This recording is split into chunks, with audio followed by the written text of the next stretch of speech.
এমন একটা বংশের মাধ্যমে এই দুনিয়ার জমিনের মধ্যে আগমন করছেন। সবাই সুসংবাদ দিলেন। এমন একজন মানুষের কথা আমি আপনাদেরকে বলবো। আমার নবী আসে নাই, আমার রাসূল আসার 560 বছর আগে। এই তথ্যগুলো মনে রাখবেন। আমার রাসূল দুনিয়াতে আসার 560 বছর আগে একজন মানুষ, যিনার নাম কাব ইবনে লুবাই। কাব ইবনে লুবাই তিনি তিনার গোত্রের মধ্যে সম্মানিত ছিলেন, নেতা ছিলেন, সরদার ছিলেন, একজন ভালো মানুষ ছিলেন। আগের যুগের যত কিতাব ছিল, কাব ইবনে লুয়াইয়ের কাছে সমস্ত কিতাবের জ্ঞান ছিল।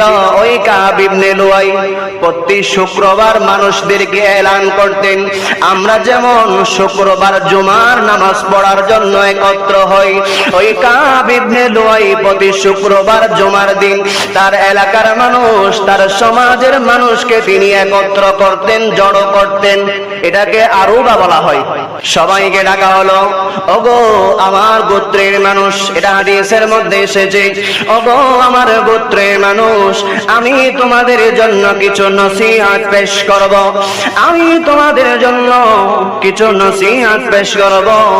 আজকের এই দিনে তোমরা সবাই একত্রিত হয়ে যাও, সবাই কথা বলা বন্ধ করে দাও, সবাই আওয়াজ বন্ধ করে আমার কথা শোনো। কাব ইবনে লুয়াই তিনি যখন কথা বলা শুরু করলেন, সবাই চুপ হয়ে গেল, কোনো আওয়াজ নাই, সবাই সাইলেন্ট হয়ে গেল। তিনি বলা শুরু করলেন, ও আমার গোত্রের মানুষ, ও আমার